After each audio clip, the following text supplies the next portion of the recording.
오늘 하나님께 함께 들을 하나님의 말씀은 신약성경 누가복음 2장 1절에서 20절 말씀입니다.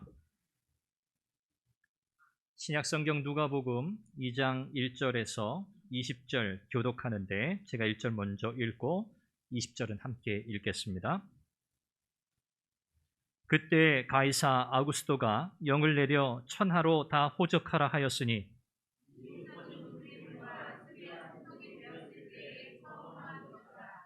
모든 사람이 호적하러 각각 고향으로 돌아가매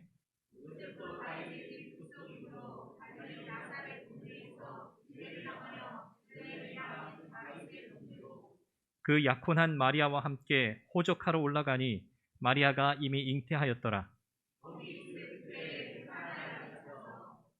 첫 아들을 낳아 강보로 싸서 구유에 뉘었으니 이는 여관에 있을 곳이 없음이로라.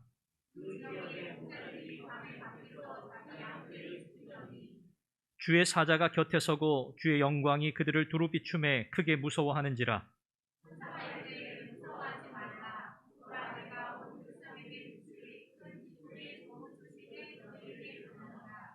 오늘 다윗의 동네에 너희를 위하여 구주가 나셨으니 곧 그리스도 주시니라.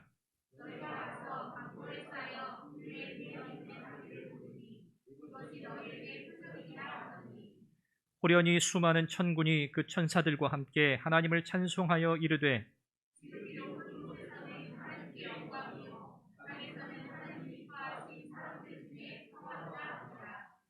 천사들이 떠나 하늘로 올라가니 목자가 서로 말하되 이제 베들레헴으로 가서 주께서 우리에게 알리신 바 이 이루어진 일을 보자 하고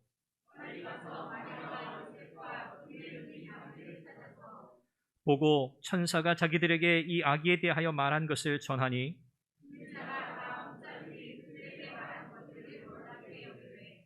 마리아는 이 모든 말을 마음에 새기어 생각하니라. 목자들은 자기들에게 이르던 바와 같이 듣고 본 그 모든 것으로 인하여 하나님께 영광을 돌리고 찬송하며 돌아가니라. 아멘. 하나님의 말씀을 통해서 오늘도 하나님은 우리에게 은혜 베푸시기를 간절히 바랍니다. 늘 여러분들이 말씀을 사모하시고 또 말씀의 은혜를 여러분이 삶 속에서 늘 풍성히 누리시기를 간절히 바랍니다. 올 한 해 우리는 말씀에 붙들리고 사로잡혀야겠습니다. 하나님 말씀을 더 사랑하는 여러분 되시기를 바랍니다. 지난 주일 누가복음 말씀을 여러분들과 함께 나누기 시작하면서 세례 요한의 출생에 관한 의미를 함께 나누었었죠. 세례 요한이 태어난 그 의미가 무엇인가를 살펴보았습니다. 오늘 우리가 함께 살필 이 본문의 말씀은 예수님의 탄생에 관한 내용입니다. 사복음서 가운데 예수님의 탄생에 관한 이야기를 자세하게 기록하고 있는 성경은 누가복음뿐입니다. 그래서 누가복음에서만 우리는 예수님의 탄생 전 그리고 탄생에 관한 그 이야기를 자세하게 살펴볼 수 있는 거죠. 오늘 누가는 예수님의 탄생에 관한 이야기를 이렇게 자세하게 기록함으로 우리에게 분명한 메시지를 전하고 있습니다. 그 메시지가 무엇인가 오늘 말씀을 통해서 나누면서 은혜를 받고자 합니다. 우리가 첫 번째 주목해야 할 중요한 내용은 하나님의 뜻이 이루어지고 있다는 사실입니다. 이것을 우리는 하나님의 주권이라고 그렇게 이야기하죠. 하나님이 온 세상을 주관하고 계시는 그 하나님의 위대한 손길을 우리가 바라보아야 한다는 것을 누가는 이 예수님의 탄생 이야기를 통해서 가장 먼저 우리에게 강조합니다. 오늘 우리가 읽은 1절 말씀에 보면 그때에라고 하는 표현으로 시작합니다. 오늘 본문에 때와 관련된 용어가 3번 쓰이거든요. 1절에 그때에, 또 6절에도 이제 해산할 날이 되었을 그때에, 그리고 11절에 보면 오늘이라고 하는 때와 관련된 표현들이 3차례 기록이 되고 있습니다. 이것은 무엇을 이야기하는 거냐면 하나님의 때가 이르렀다는 거고요. 하나님께서 세상의 모든 일들을 친히 주관하고 계신다는 사실을 우리에게 강조하는 표현입니다. 그냥 그렇게 흘러가는, 우연히 흘러가는 그런 역사가 아니라 정확히 하나님의 때, 하나님의 타이밍이 있다는 것을 우리에게 알려주는 대목이죠. 1절에 그때라고 하는 이 때는 그 이전에 있었던 일들을 언급하는 거겠죠. 엘리사벳, 세례 요한의 어머니이죠. 이제 엘리사벳이 세례 요한을 이제 복중에 임신하고 잉태하고 한 6개월여 지났을 때 천사가 마리아에게 나타나서 내가 아들을 낳을 것이다. 그 이름을 예수라 하라라고 하는 이제 이 소식을 마리아에게 전합니다. 이것을 우리가 이제 수태고지 이렇게 표현하는데 잉태하게 될 것을 알리는 메시지 그런 뜻이죠. 이 요셉과 약혼한 상태에 있었던 이 처녀 마리아에게 천사가 나타나서 아들을 낳게 될 것이다. 그가 온 세상의 구주가 되실 거다라는 메시지를 전하게 됩니다. 이 천사의 메시지를 듣자마자 이 마리아가 엘리사벳에게로 찾아가죠. 그리고 엘리사벳과 함께 3개월여를 시간을 보냈다고 성경이 기록합니다. 그리고 나서 다시 나사렛으로 돌아오게 되고 약혼한 상태에 있었던 요셉과 함께 나사렛에서 머물게 됩니다. 이 요셉의 경우는 어떻습니까? 자기가 약혼한 정혼한 이 여인이 임신했다, 잉태하였다는 이야기를 듣고 사실 이제 조용하게 그 관계를 끊으려고 했었죠. 그러나 하나님의 천사가 또 그에게 나타나서 이 아기에 대한 그 의미를 설명해주고 모든 상황을 이제 다 정리한 후에 요셉은 조용히 마리아와 함께 이제 거하게 됩니다. 이게 나사렛에서 계속 머물고 있었던 거죠. 바로 1절은 여기까지 이 상황을 가리킵니다. 그렇죠? 천사를 통해서 예수 그리스도가 태어나실 것을 전한 그 메시지를 듣고 요셉과 마리아가 나사렛에 거하면서 그 때를 기다리고 있었던 그 시점, 이것을 1절은 그때라는 말로 표현하고 있는 거죠. 이 당시에 이 로마 황제였던 아구스토라는 황제가 있습니다. 굉장히 유명한 황제죠. 이 아구스토라고 하는 이 로마 황제가 칙령을 내리게 됩니다. 이 칙령의 내용은 뭐냐면 인구 조사를 하라는 거예요. 인구 조사를 하라. 성경에는 호적 등록을 하라는 거죠. 왜 그랬냐면 그가 다스리고 있었던, 로마가 다스리고 있었던 많은 지역들이 있었는데 굉장히 뭐 나라마다 특색이 있을 뿐만 아니라 또 이게 통치하는 것이 수월하지 않습니다. 그래서 인구 조사를 통해서 궁극적으로는 세금을 걷기 위한 목적이었지만 통치를 조금 더 수월하게 하려고 정보를 모으는 차원도 있었어요. 그래서 호적을 등록하라는 거죠. 우리가 흔히 인두세라고 그렇게 표현하기도 하는데 이제 사람마다 매기는 그 세금이 이제 있다는 거죠. 당시 로마의 법에 따르면 자기가 살고 있는 지역에 가서 호적 신고하면 돼요. 등록하면 돼요. 우리가 거주하고 있는 곳에서 고향까지 갈 필요가 없거든요. 그래서 성명, 그 다음에 직업, 그 다음에 가족 사항 이런 것들을 간단하게 적어서 그냥 제출만 하면 호적 등록이 끝나는 거예요. 그런데 유대인들은 자기가 살던 지역에서 호적 신고를 하지 않고 모두 다 고향으로 돌아갑니다. 나름의 어떤 민족적인 자부심, 긍지가 있기 때문이기도 했었고 또 로마 정부에서 이렇게 고향에 가서 호적을 등록하는 것도 허락을 해줬어요. 그래서 유대인들은 여러 지역에 흩어져 살았는데 모두 다 유대 땅으로 또 베들레헴으로 이제 모여들게 되는 거죠. 그런 상황 속에서 오늘 이 다윗의 자손이라고 소개되고 있는 이 요셉도 이 마리아와 함께 이미 그 복중에 잉태하고 있던 이 마리아와 함께 다윗의 자손이었던 이 요셉이 베들레헴으로 호적을 등록하기 위해서 길을 떠나게 됩니다. 이 나사렛에서 베들레헴까지의 거리가 대략 144km 정도예요. 멀죠, 굉장히. 가까운 거리가 아닙니다. 뭐 오늘날 우리 자동차로 우리가 달려간다고 해도 뭐 수시간 걸리는 그런 몇 시간 걸리는 거리잖아요. 당시에 뭐 나귀를 타고 가든 낙타를 타고 가든 동물을 타고 간다고 해도 거의 이제 임신한 상태에서 이제 산딸이 가까우고 있었던 이 마리아에게는 굉장히 힘든 여정이었을 거예요. 그렇잖아요. 편안하게 가도 힘든데 굉장히 먼 길을 이렇게 가야 했던 이 마리아의 입장에서는 굉장히 힘들었을 겁니다. 이 베들레헴에 도착했는데 어때요? 여러 지역에서 모여든 이 유대인들 때문에 북적북적한 거죠. 동네가 너무너무 북적북적해요. 뭐 이렇게 좀 어디 거처를 좀 정해야 되는데 집을 찾기가 어려워요. 여관이라고 표현되어 있는데 객실을 하나 좀 얻어서 좀 해산할 때까지 좀 머물면서 몸조리 할 수 있는 그런 거처가 없었던 거죠. 6절에 보니까 그때에 해산할 날이 다가온 그날이에요. 이제 베들레헴에 도착했는데 머물 곳은 없고 이제 막 진통이 오는 상태예요. 어쩔 수 없어요. 결국 마리아는 집에 딸려 있는 이 가축을 이렇게 먹이를 주는 이 구유가 있는 집안에 딸려 있는 그곳에 겨우 하나 이 거처를 마련해서 그곳에서 예수님을 출산하게 됩니다. 그리고 강보에 쌓아서 태어난 아기 예수님을 구유에 누이게 되는 거죠.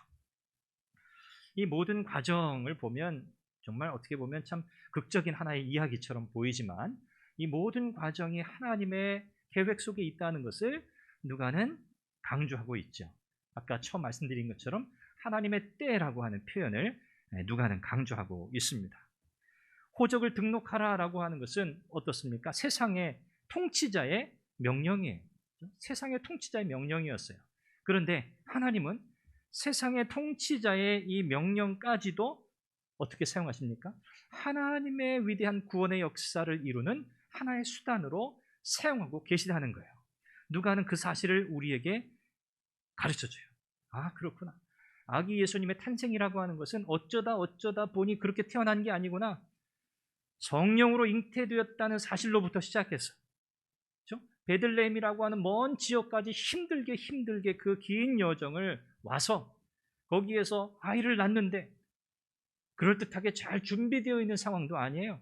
정말 너무너무 어렵고 힘든 그런 상황 속에서 아기 예수님이 태어나게 되는 이런 모든 상황, 이것들이 하나님의 특별한 계획 속에 있다는 것을 누가는 우리에게 강조하고 있습니다.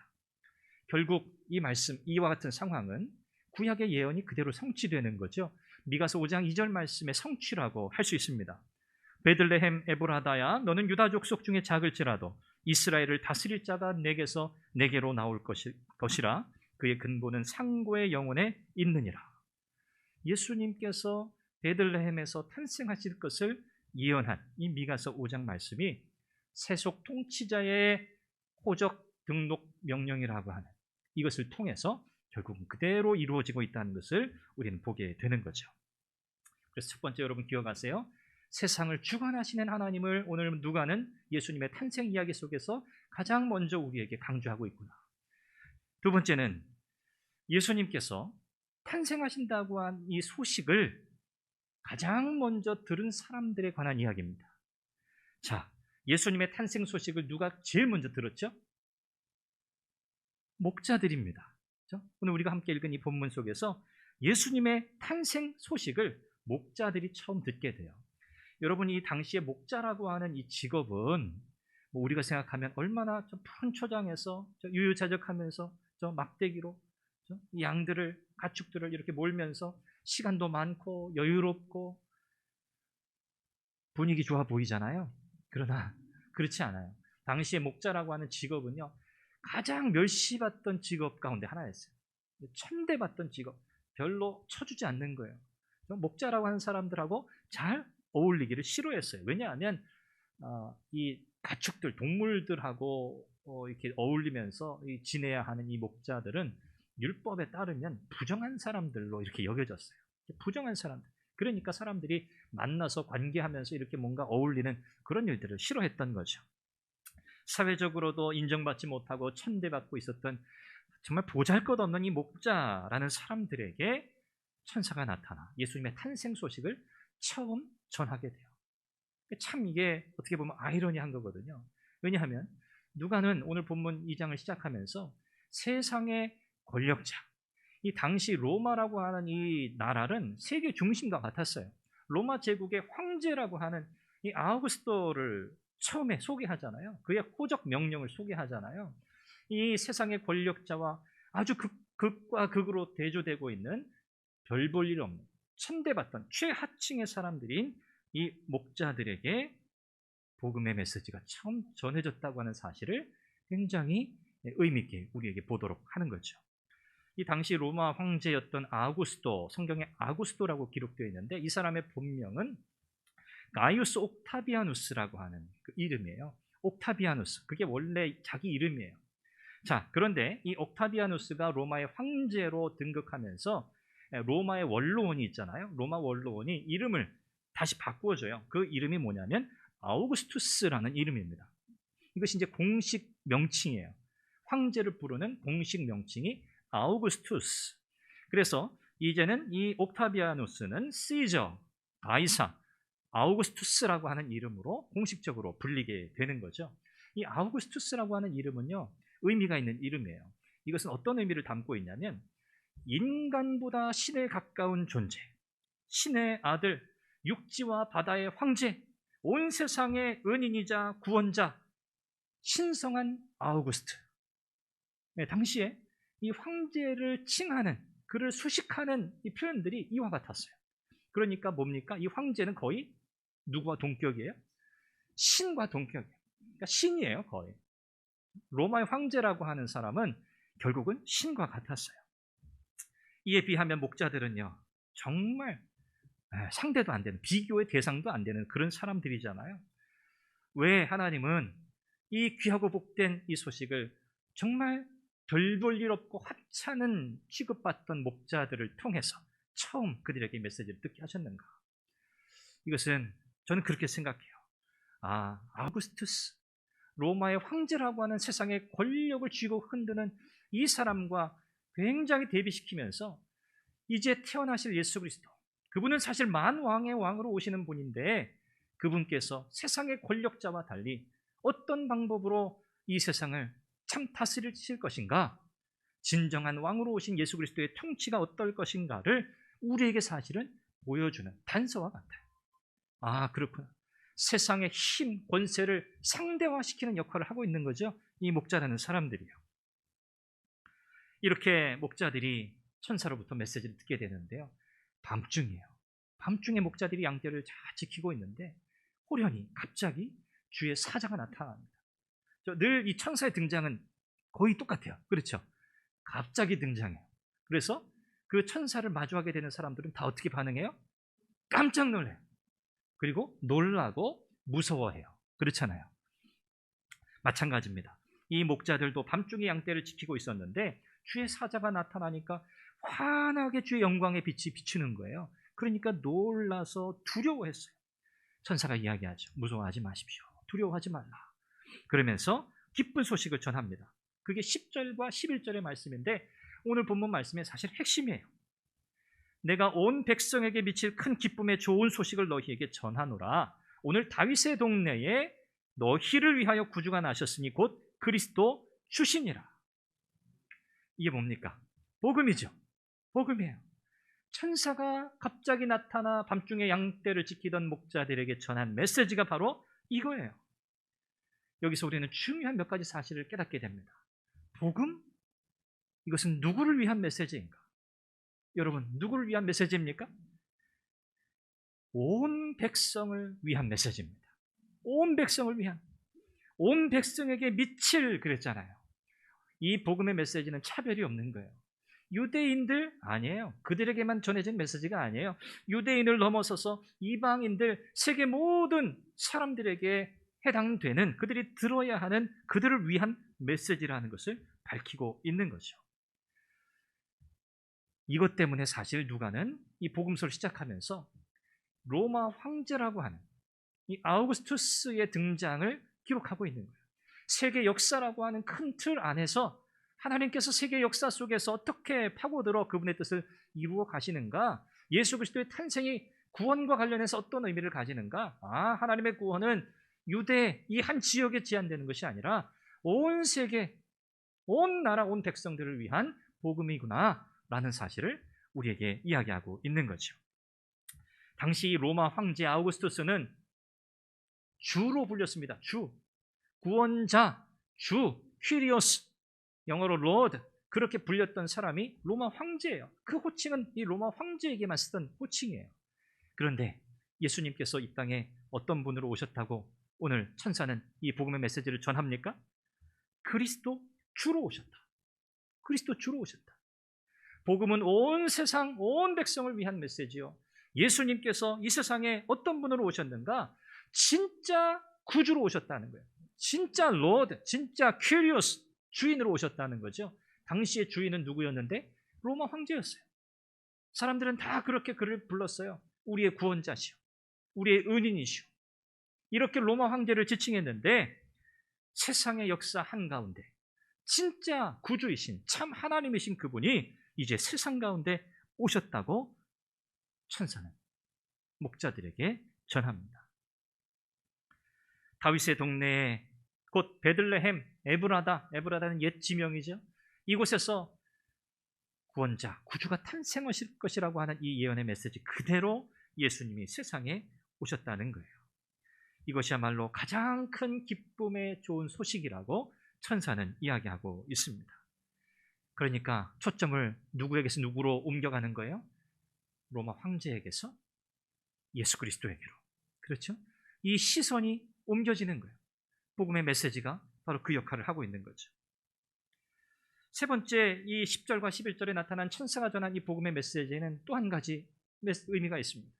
하나님의 구원이 바로 오늘 임했다는 거예요. 오늘 11절에 오늘 다윗의 동네 하나님의 구원이 이제 오늘 이 시간 바로 여기에 임했다. 이것을 우리는 종말론적인 성취다 그렇게 이야기합니다.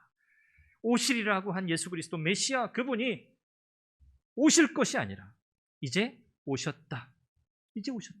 하나님의 구원의 역사가 새로운 시대가 시작되었다라는 것을 강조하는 거예요.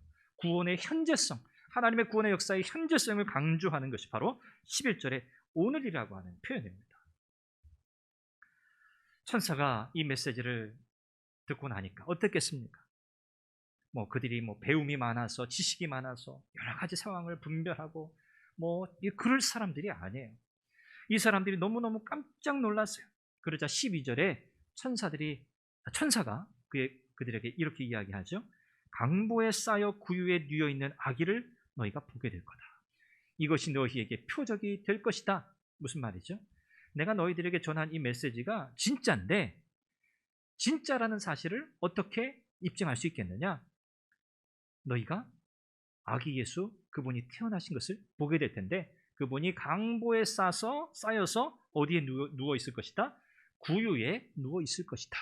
너희들이 그분을 보게 될 거다라고 이야기합니다. 이것이 사인이라는 거죠. 증거라는 거죠. 여기까지 들었어도 사실 목자들이 어리둥절했을 것 같아요. 이제 천사들이 이 목자들이 여전히 긴가민가 하고 있는 이런 상황 속에서 천군과 천사와 함께 하나님을 찬송하는 장면이 펼쳐집니다. 14절이죠. 지극히 높은 곳에서는 하나님께 영광이요 땅에서는 하나님이 기뻐하신 사람들 중에 평화로다. 이거 예수님의 탄생의 의미를 설명하는 거예요. 사실은 예수님이 이 땅에 오셨다는 것이 어떤 의미가 있는가? 이것은요 하나님께는 영광이 되고 이 세상 사람들에게는 진짜 평화를 가져다 주는 사건, 그 역할을 하실 분이라는 뜻이죠. 당시 이 아우구스투스가 로마의 황제로 로마를 다스리면서 이후에 한 200여 년 동안 로마의 황금 시대라고 불리우는 팍스 로마나라고 하는 시대가 펼쳐집니다. 이게 이제 이 아우구스투스로부터 시작된 거거든요. 외부로부터의 침입도 없어요. 로마 제국을 건드릴 어떤 다른 나라들이 없어요. 아주 견고하게 정말 황금의 시대라고 불릴 만큼 승승장구하는 이 평화의 시대가 이어지는데 우리는 그것을 팍스 로마나라고 그렇게 부르잖아요. 세상에 평화를 가져다 주는 자가 누군가? 당시 사람들은 누구라고 생각했습니까? 아우구스투스, 로마 황제. 사람들은 다 그렇게 생각했어요. 그런데 천군 천사들의 찬송의 메시지가 뭐예요? 이 땅에 진정한 평화를 가져오시는 분이 태어났다. 그거예요. 가이사가 아우구스투스 황제가 이 세상에 평화를 가져오는 존재가 아니라 이제 태어나신 아기 예수 그분이야말로 진짜 평화를 가져다 주실 분이라는 거죠. 이게 바로 역전의 진리인 거예요. 역전의 진리. 인간의 상식으로는 도저히 이해할 수 없는 신비죠. 인간의 상식으로는 이해할 수 없는 신비. 천군 천사들이 찬송하는 모습을 바라보았던 이 목자들 어땠을까? 아마 온몸에 그냥 소름이 쫙 돋지 않았을까요? 전율이 흐르지 않았을까 생각이 들어요. 이 천군 천사의 찬송 그리고 그들이 외치는 그 메시지를 듣고 이 목자들이 확신에 차서 길을 나섭니다. 15절 말씀이죠. 베들레헴으로 가서 주께서 우리에게 알리신 바 이 이루어진 일을 가서 보자. 마음의 확신을 가지고 자기 양떼들을 내버려 두고 목자들은 베들레헴으로 나서게 됩니다. 베들레헴에 도착했어요. 천사들이 천사가 전한 그 메시지 그대로 어떻습니까? 구유에 누워 계신 아기 예수님을 만나게 돼요. 그들이 보게 되죠. 그렇구나. 천사가 전한 메시지가 사실이었구나, 진짜구나 라는 것을 확인하게 됩니다. 오늘 누가는 본문 7절, 12절, 16절 세 차례에 걸쳐서 예수님이 구유에 누워 계셨다는 사실을 강조해요. 예수님이 구유에 누워 계셨다. 이 구유라고 하는 게 뭐죠, 여러분? 가축 밥그릇이잖아요. 가축 밥그릇, 밥통이잖아요. 여물통이잖아요.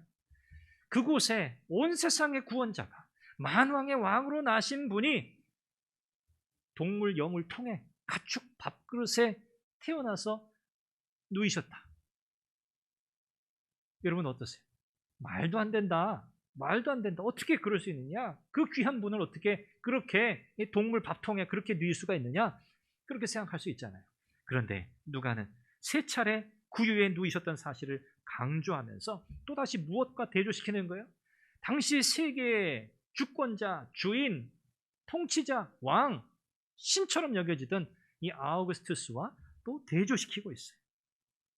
그분은 이 땅에 다윗의 왕위를 이을 만왕의 왕으로 오신 분이세요. 그런데 그분의 통치는 세상 통치자와 다를 거라는 거죠. 그분은 왕이시지만 아우구스투스가 그렇게 세상을 통치하는 방식으로 세상을 다스릴 분이 아니라는 거예요. 그분은 가장 낮은 자리, 별 볼 일 없는 자리, 동물의 여물통 그 안에 태어나 누이신 그런 분이세요. 이것은 그분의 겸손을 상징합니다. 그분이 장차 이루실 그 사역 가운데 그분이 겪게 되실 고난을 또한 상징하는 모습이라고 할 수 있어요. 이것이 바로 성육신의 신비죠. 아, 그렇구나. 우리의 구원자신 그분이, 만왕의 왕이신 그분이 이 땅에 이렇게 낮고 비천한 모습으로 오셨구나 라는 것을 보여주고 있습니다. 그러나 이것이 하나님의 방법이라는 거죠. 우리의 생각으로는 아유 이렇게 해서 뭐가 되겠어? 싶지만 그러나 하나님의 생각은 우리와 다른 거죠. 이제 이렇게 목자들은요, 이 땅에 오신 아기 예수님의 탄생을 처음 목격한 증인이 되었습니다. 참 의미 있죠. 그들의 인생에 정말 가장 영광스러운 상황이 아니었을까요? 예수님의 탄생의 메시지를 처음 들은 최초 수식어가 붙은 사람들이요, 바로 이 목자들. 또 태어난 아기 예수님을 최초로 만난 사람들이에요. 최초, 우리가 좋아하잖아요. 뭐든 최초로 했다. 이 목자들의 이름은 언급되고 있지 않지만 아마 이 목자들은요, 나중에 그들이 예수님 만나고 나서 찬송하며 돌아가잖아요. 이것이 그들의 인생 전체를 사로잡는 사건이었다고 저는 믿어요. 예수님을 만나고 이 천사가 전한 이 복음의 메시지 그대로 예수님의 탄생의 이 장면을 목격한 이 목자들, 그들은 어떤 사람들이 됩니까? 이제는 복음을 전하는 자가 돼요. 복음을 전하는 사람들이 돼요. 복음을 처음 들은 그들이 이제는 복음의 메시지를 처음으로 증거하는 역할을 감당하게 되는 거죠. 이렇게 이 목자들이 자기들이 듣고 보고 확실하게 목격한 그 사실에 대해서 사람들에게 메시지를 전하자 사람들이 어떻게 했다고요? 그 이야기를 듣고 놀라고 이상하게 여겼다 그랬어요. 놀라고 이상하게 여겼다. 이게 뭡니까? 복음을 듣는 사람들은 누구든지 앞으로 다 이렇게 반응할 거예요. 복음의 메시지를 듣고 다 이상하게 생각하는 거예요. 여기 놀라고 이상하게 여겼다는 것은 두 가지가 들어있어요. 의심하는 거예요. 한편 에이 말도 안 되는 그런 얘기가 있어. 근데 진짜야? 이 두 개가 합쳐 있는 거예요. 놀라고 이상하게 여겼다. 여러분 오늘날도 마찬가지죠. 우리가 복음을 전할 때 여러분 어떻습니까? 전도 여러분 해보셨잖아요. 복음의 메시지를 사람들에게 노방전도하면서 전할 때 어때요? 사람들이 뭐 무시하고 그냥 지나가기도 하고, 뭐 내 이야기를 들어주는 사람이 있으면 이야기를 들어도 뭐 고개를 막 계속 갸우뚱거리고, 뭐 그 말도 안 되는 이야기, 이상한 이야기, 우리와 상관없는 이야기, 나랑 상관없는 이야기, 사람들이 다 사실 그렇게 반응해요. 복음을 듣는 자들이 어떻게 반응할 것인가를 보여주는 장면이기도 해요. 예수님의 사역 생각해 보세요. 예수님이 하나님 나라의 복음을 전하시기 시작했을 때 사람들이 어떻게 반응했습니까? 뭐 예수님 예수님께 나와서 메시지 듣고 뭔가 좋은 게 있지 않을까, 우리한테 뭐 유익한 게 있지 않을까, 사람들이 막 많이 몰려들었지만 어때요? 결국은 등을 돌렸어요. 다 예수님을 배반했어요. 배신했어요. 다 떠나갔어요. 목자들은요, 사람들이 어떻게 반응하든지 상관하지 않았습니다. 그리고 그들은 아기 예수님을 만나고 난 다음, 이 예수님은 그냥 평범한 아기 중에 그냥 한 아기가 아니구나. 이분은 진정으로 이 세상의 그리스도요, 구원자요, 주인으로, 주님으로 오신 만왕의 왕이시구나 라는 사실을 분명하게 확신하고 그들은 하나님께 찬양하며 찬송하며 돌아갔다고 성경은 말씀하고 있습니다. 여기 그들이 찬송하며 돌아갔다고 하는 이 장면은요, 이 행위를, 찬양하고 찬송하는 일을 목적지에 도착할 때까지 계속 하면서 갔다는 그런 의미를 담고 있어요. 그러니까 집에 도착할 때까지, 집에 갈 때까지 이들은 이 사실 때문에 계속 찬송하며 갔다는 거예요. 세상은요, 복음을 듣게 되면 놀라게 될 거예요. 또 이상하게 여길 겁니다. 당연한 반응입니다. 쉽게 동의할까요? 그렇지 않습니다. 그냥 다 수긍할까요? 그렇지 않아요. 결코 그렇지 않습니다. 왜요? 복음의 메시지라는 것은요, 세상의 기준과 세상의 가치와는 너무 다르기 때문에 그래요. 세상의 통치, 세상의 왕이 다스리는 이 통치는 권력이잖아요. 힘이잖아요. 군대잖아요. 무기잖아요. 그런데 예수님이 왕으로 오셨다고 하는데 그분은 과연 무엇으로 다스리는가? 그분은 무기로 다스리지 않으세요. 그분은 권력으로 다스리지 않으셨어요. 그분은 힘으로 상대를 제압하지 않으셨어요. 그분은 오히려 가장 낮은 자리에서 자기 생명을 내어 주심으로 그분이 진짜 왕이시라는 사실을 우리에게 드러내 보이셨어요. 여러분, 이것이 세상 사람들이 어떻게 납득이 되겠어요? 그런 왕 사람들이 따르겠습니까? 예수님이 십자가에 달린 것을 보고 많은 사람들이 실망하고 결국은 떠나갔던 이유가 바로 그거잖아요. 우리가 기대한 왕은 저런 왕이 아닌데 십자가에 달려 저렇게 힘없이 죽어가는 왕? 저런 사람은 왕이 될 수 없지 라고 세상 사람들은 다 등을 돌렸잖아요. 오늘도 마찬가지입니다. 세상은 복음을 그렇게 받아들일 거예요. 그러나 우리는 믿습니다. 확신합니다. 이 복음은요, 하나님의 능력이 우리에게 임하는 유일한 통로예요. 하나님의 구원이 차별 없이 모든 사람들에게 주어지는 하나님의 은혜의 수단이 바로 이 복음이라는 것을 여러분 믿으시기를 바랍니다. 모든 믿는 자에게 구원을 주시는 하나님의 능력, 이것이 복음입니다. 저와 여러분들은 이 복음의 메시지를 들었어요. 목자들에게 복음의 메시지를 전해 들은 그 사람들, 그 이스라엘 사람들을 넘어서 오늘 그 복음의 메시지가 선교사들을 통해서, 수많은 믿음의 사람들을 통해서 오늘 저와 여러분들에게까지 전해진 거고요. 이 메시지가 우리의 자녀들에게, 또 우리 자자 손손대를 이어서 우리를 통해서 이 메시지가 전해져야 할 줄로 믿습니다. 세상에는 여전히 예수 그리스도 참 구원자가 필요한 사람들이 너무나 많습니다. 그들은 하나님 없이 살아가고 있습니다. 하나님이 필요 없다고 생각합니다. 그러나 그렇지 않습니다. 세상에 복음이 필요하지 않은 사람은 아무도 없습니다. 복음의 메시지를 듣지 않아도 될 사람은 아무도 없습니다. 오늘 저와 여러분들은 이 목자들처럼 그들이 전해들은, 그들이 목격한 이 사실에 대하여 그들이 최초의 증인이 되었던 것처럼 오늘 저와 여러분들도 이 복음의 증인이 되어야 할 줄로 믿습니다. 온 세상에 왕이 오셨다. 진짜 구주가 이 세상에 나셨다. 그분이 우리의 구원자가 되신다. 그분이 참 하나님이시다. 예수 그리스도, 그분을 통해서만 우리는 참된 구원의 은혜를 누릴 수 있다. 이 사실을 우리의 삶을 통해서 증거하고 증언하는 저와 여러분들이 될 수 있기를 간절히 바랍니다. 매일매일 여러분들 이 복음의 은혜 속에서 살아가십시오. 하나님께서 나를 향하여 가지고 계신 이 놀랍고 위대한 이 구원의 역사, 이제 앞으로 나를 통해서 하시고자 하는 그 하나님의 은혜 역사 속에서 우리가 정말 마음껏 쓰임받고 하나님의 영광을 드러낼 수 있기를 간절히 바랍니다. 기도하겠습니다.